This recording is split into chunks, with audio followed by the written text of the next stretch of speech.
I never believed in ghost stories until I inherited my grandfather's farm in rural Kansas. The property came with 40 acres of wheat fields, a dilapidated farmhouse, and an old Dutch windmill that hadn't worked in decades. What the estate lawyer didn't mention was the sound that windmill made every single night.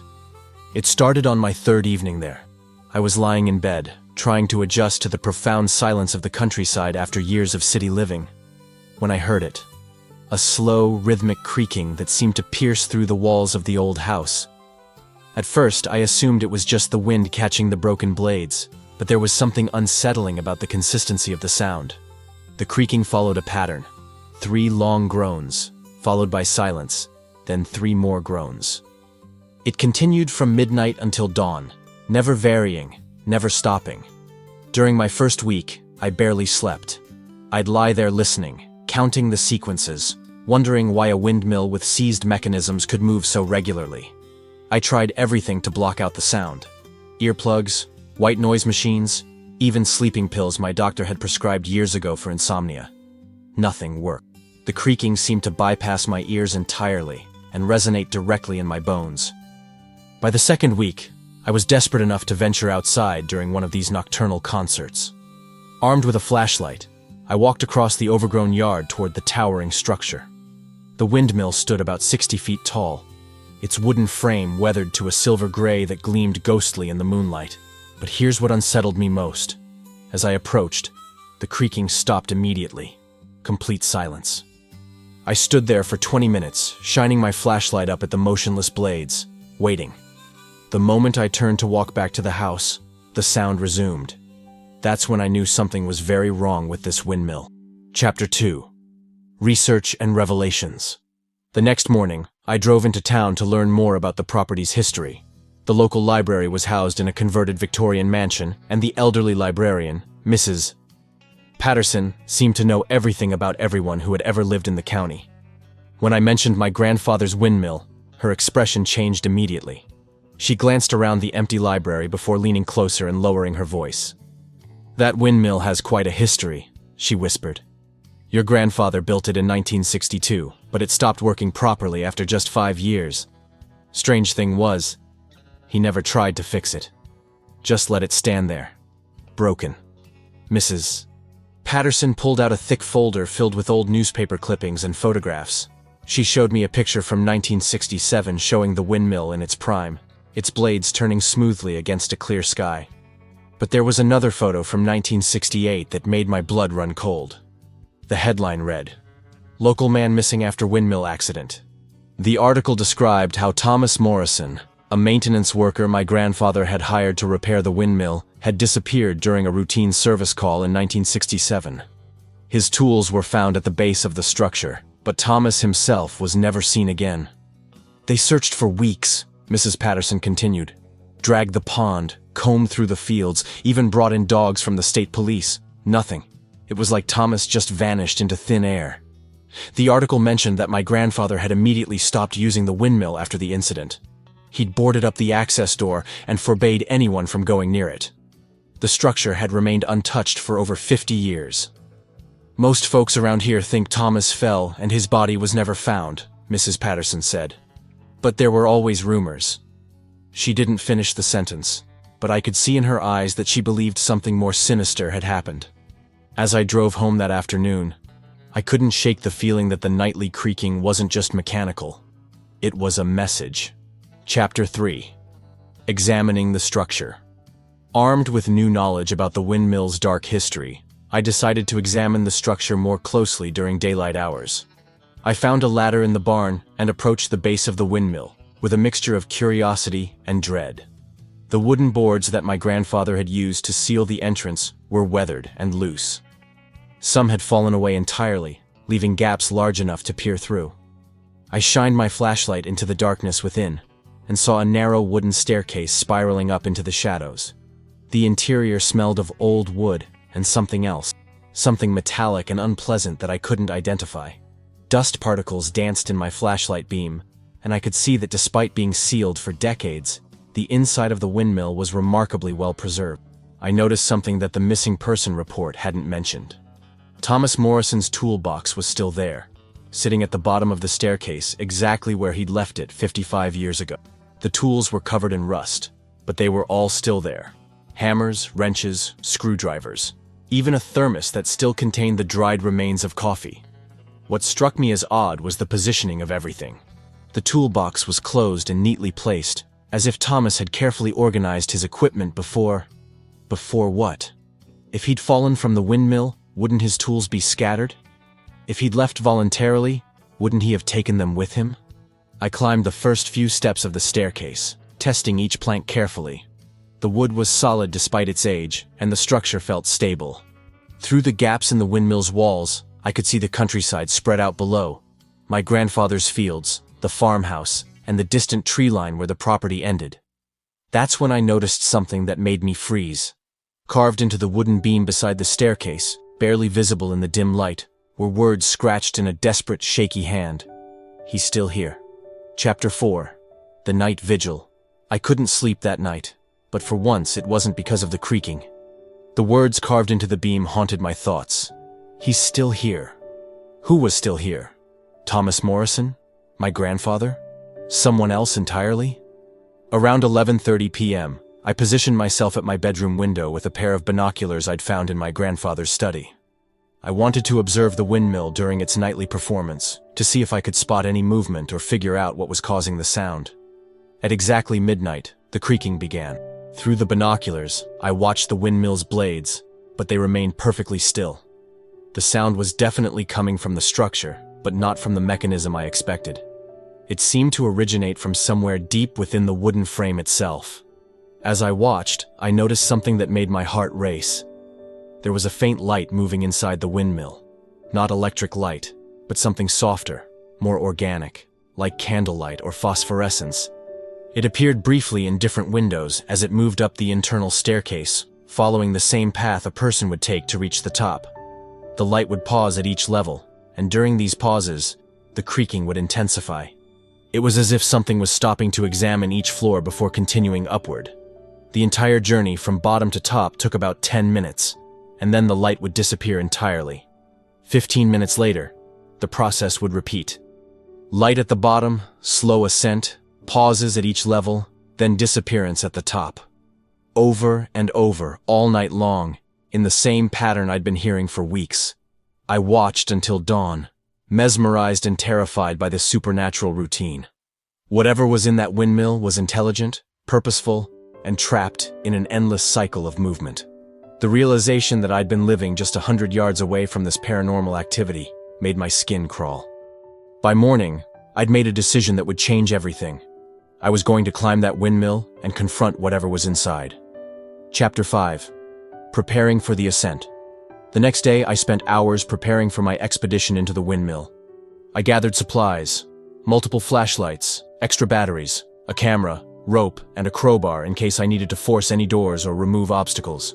I also wrote a detailed letter explaining what I'd discovered, sealed it in an envelope, and left it on my kitchen table. If something happened to me, at least someone would know where to look. I researched the construction of Dutch windmills online, studying diagrams and floor plans to understand the layout I'd be navigating. Most windmills of this type had 4 or 5 levels, the base where grain was stored, several floors for machinery, and the cap room at the top where the main grinding mechanism was housed. From the newspaper articles, I learned that Thomas Morrison had been hired to repair the brake system that controlled the windmill's rotation. This mechanism was typically located near the top of the structure, which meant he would have climbed to the highest accessible level. If something had happened to him up there, that's where I'd find evidence. I also called my sister in Chicago, ostensibly to check in, but really to establish a timeline. If I didn't call her back within 24 hours, she'd know something was wrong. I didn't tell her about the windmill or my plans. She already thought I was crazy for moving to the middle of nowhere. As evening approached, I felt a mixture of terror and anticipation. Part of me wondered if I was making a terrible mistake, walking into a supernatural trap that had already claimed one victim. But the rational part of my mind insisted that there had to be a logical explanation for everything I'd witnessed. Around 10 p.m., I stood at the base of the windmill, with my equipment bag slung over my shoulder. The boarded-up entrance loomed before me, and I could hear the familiar creaking beginning to emanate from within. Tonight, instead of lying in bed listening to that haunting sound, I was going to discover its source. I pried away the remaining boards and stepped into the darkness, my flashlight beam cutting through the musty air. The staircase stretched above me, disappearing into shadows. Thomas Morrison's toolbox sat exactly where I'd seen it before, a silent reminder of the last person who'd made this climb. Taking a deep breath, I began my ascent. Chapter 6. Inside the windmill. The wooden steps creaked under my weight as I climbed, each footfall echoing in the hollow chamber. My flashlight revealed the incredible craftsmanship of the windmill's interior. Massive hand-hewn beams, intricate jointwork, and gear mechanisms that, despite their age, looked like they could still function if properly maintained. The first level above the base housed what appeared to be grain storage bins, long since empty but still emanating the faint smell of wheat and barley. Dust covered everything, and my footsteps left clear prints on the wooden floor, the first signs of human presence in decades.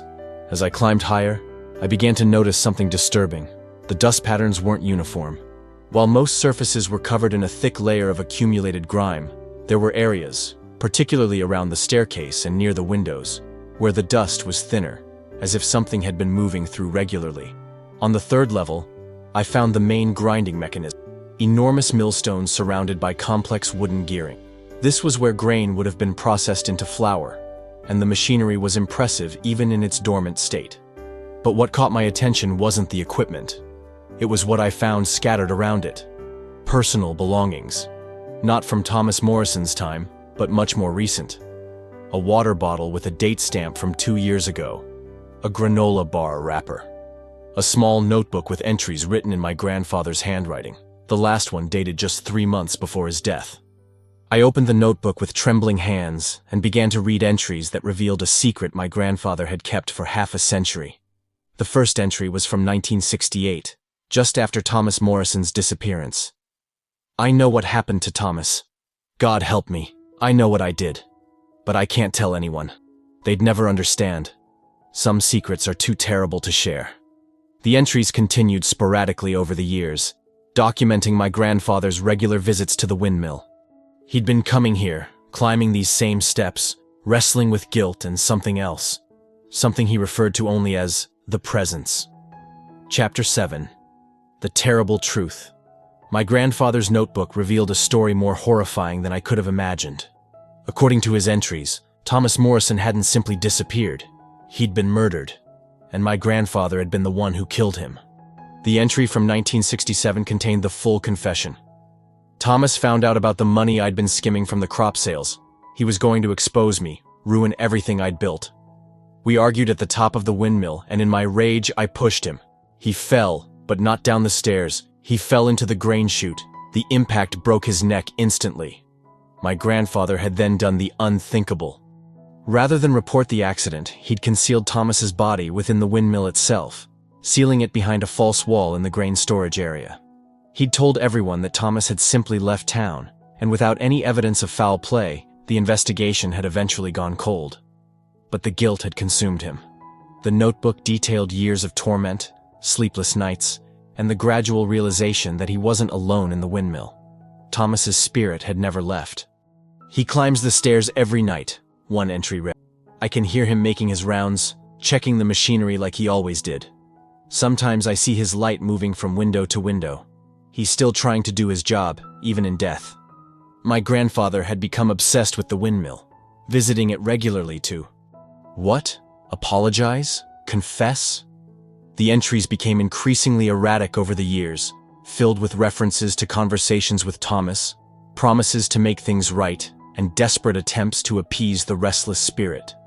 The final entry, dated just 3 months before my grandfather's death, was barely legible. He's getting stronger, more angry. The sounds are louder now, and sometimes I see him clearly. He knows I'm dying, and he's waiting. When I'm gone, he'll still be here, trapped forever because of what I did.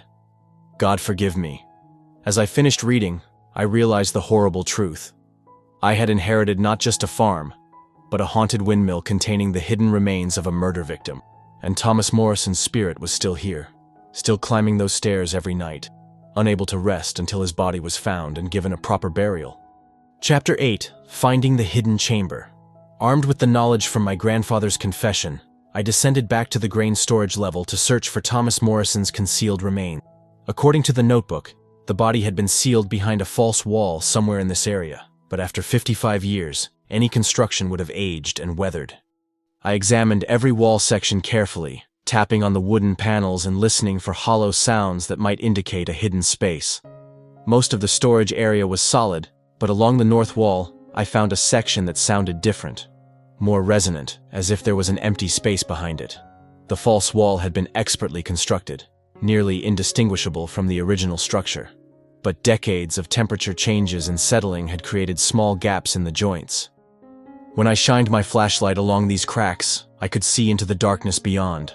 The smell that emerged from those gaps was unmistakable, the musty, organic odor of long-dead remains. My grandfather had essentially created a tomb within the windmill, and Thomas Morrison had been entombed there for over half a century. Using my crowbar, I carefully pried away sections of the false wall. The wood was brittle with age, and came away easier than I expected. As the opening grew larger, my flashlight beam penetrated deeper into the hidden chamber, revealing what remained of Thomas Morrison. The body was largely skeletal, but preserved fragments of clothing and personal effects confirmed his identity. A wallet in his back pocket contained his driver's license, and a watch on his wrist bore an inscription, "To Thomas, with love, Mary." This was undoubtedly the missing maintenance worker. But discovering the body wasn't the end of my ordeal. It was the beginning of something even more terrifying. As I stood there, flashlight trained on the remains, I heard footsteps on the staircase above me. Slow, deliberate footsteps descending from the upper levels of the windmill. Someone, or something, was coming down to meet me. Chapter 9. Encounter with the Spirit. The footsteps descended steadily, each creak of the wooden stairs echoing through the windmill. I stood frozen in the grain storage area, my flashlight beam wavering as my hands trembled. Part of me wanted to run, but there was nowhere to go. The Spirit was between me and the only exit. As the footsteps reached the bottom of the staircase, I heard something that chilled me to the bone. A voice, faint but unmistakably human, calling out in the darkness. "Who's there? Who disturbed my rest?" The voice was tired, hollow, but not malevolent. It carried more sadness than anger, as if the speaker was weary beyond measure. I forced myself to respond, my voice barely above a whisper. "My name is David. I'm James Patterson's grandson. I found your body." Silence filled the windmill for a long moment. Then, gradually, a soft phosphorescent glow began to emanate from the staircase area. The light grew brighter, taking on a vaguely human shape. Tall, thin, wearing work clothes that seemed to flicker between solid and translucent. Thomas Morrison's spirit stood before me, and despite my terror, I could see that he was more confused than threatening. His ghostly form appeared exactly as he had in 1967, a man in his 30s with calloused hands and a tool belt around his waist.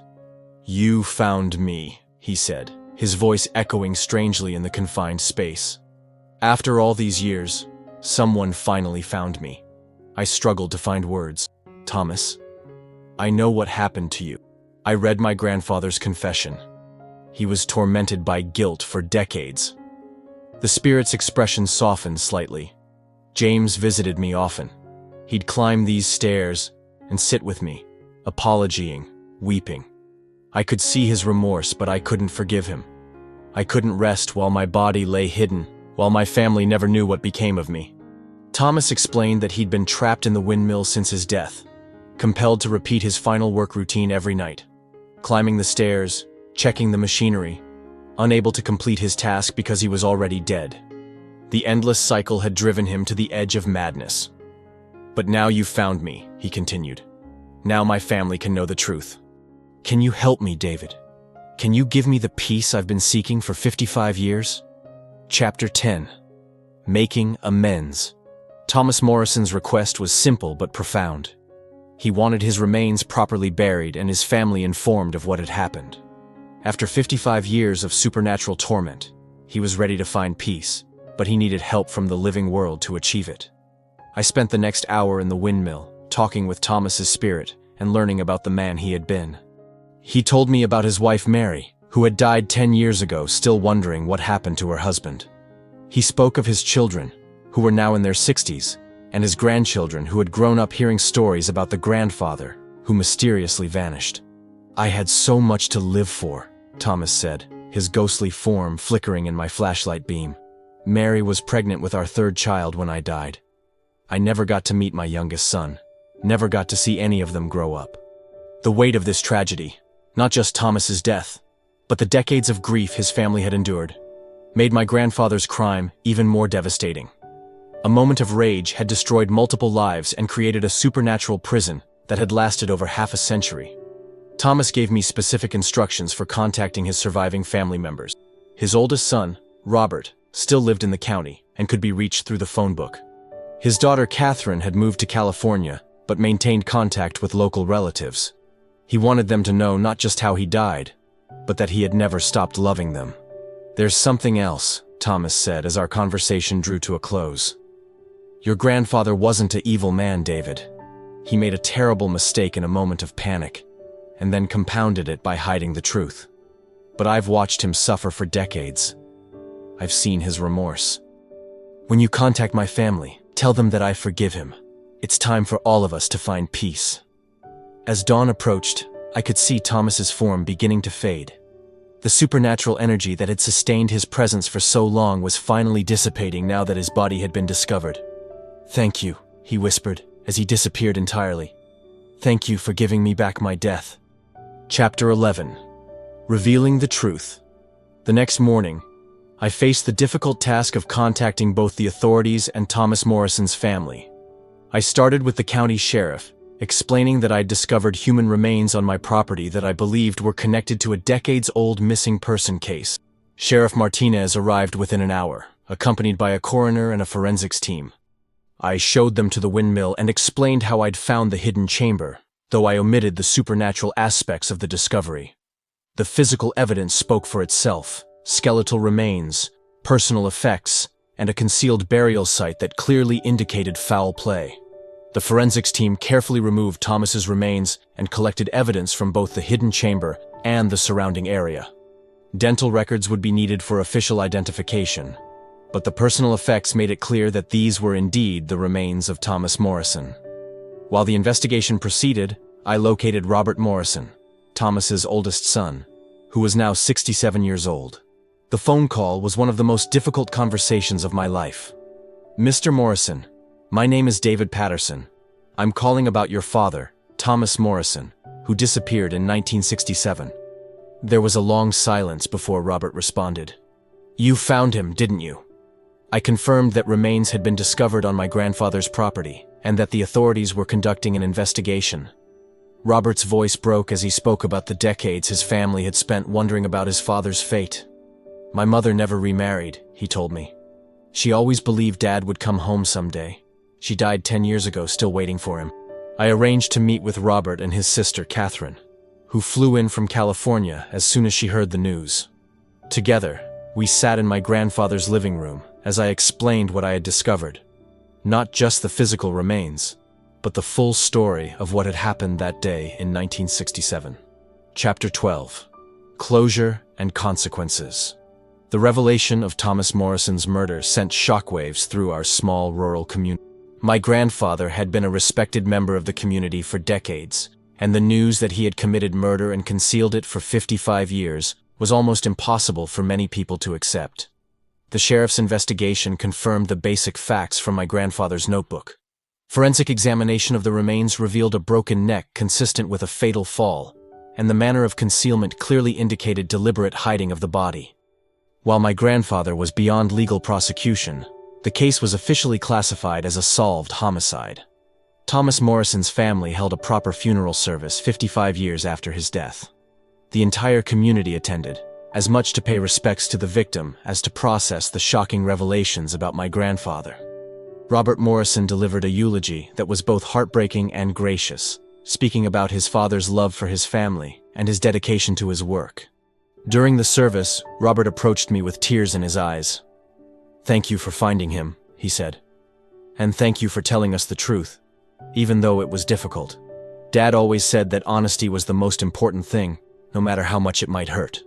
I had expected anger from the Morrison family, but instead found forgiveness and gratitude. They understood that I was not responsible for my grandfather's actions, and they appreciated that I had chosen to reveal the truth rather than continue the cover-up. The windmill itself underwent a transformation. With Thomas's spirit finally at rest, the nightly creaking stopped entirely. The structure stood silent for the first time in over 50 years, no longer serving as a supernatural prison, but simply as an old piece of farm equipment. I considered having the windmill demolished, but Robert Morrison asked me to preserve it. "It's part of Dad's story now," he explained. "And maybe someday, when the pain isn't so fresh, it could be restored as a memorial to him and a reminder that the truth always finds a way to surface." Chapter 13. Peace at last. 6 months have passed since I discovered Thomas Morrison's remains in the windmill.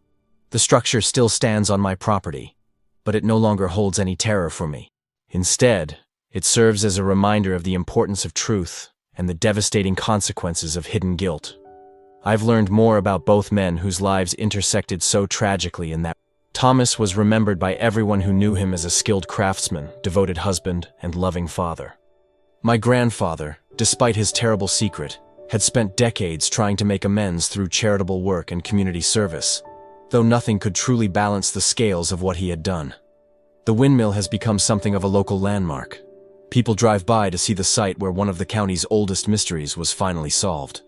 Some visitors are drawn by morbid curiosity, but others come to pay respects to Thomas Morrison and reflect on the story's deeper lessons about guilt, forgiveness, and redemption.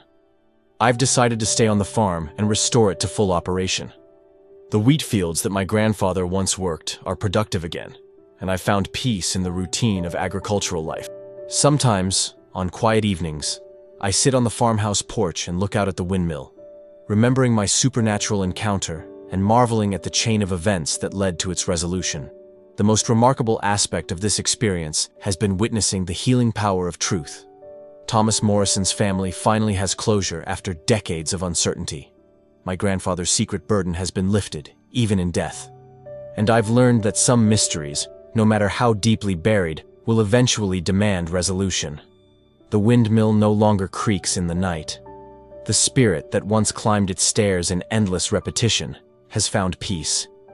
But the story it tells, about justice, redemption, and the courage to face difficult truths, continues to resonate with everyone who hears it. Sometimes the most important discoveries happen when we have the courage to climb toward our fears, rather than running away from them. In my case, climbing that windmill didn't just solve a decades-old mystery. It taught me that truth, however painful, is always worth pursuing. The broken windmill stands silent now, but its story will never be forgotten. Thank you so much for listening to this story about the mysterious windmill and the supernatural secret it held for over 50 years. I hope Thomas Morrison's tale reminded you that truth has a way of surfacing, no matter how deeply it's buried. I'd love to hear from you in the comments below. Please let me know where in the world you're listening from. Whether you're in a small farming town like the one in this story, a bustling city, or anywhere in between, your location and thoughts mean so much to me. And if you enjoyed this mysterious tale, please don't forget to subscribe to the channel and hit that notification bell. There are many more stories of supernatural encounters, unsolved mysteries, and supernatural revelations waiting to be shared. Until next time, remember to keep listening for the unexplained sounds around you. You never know what mysteries they might reveal.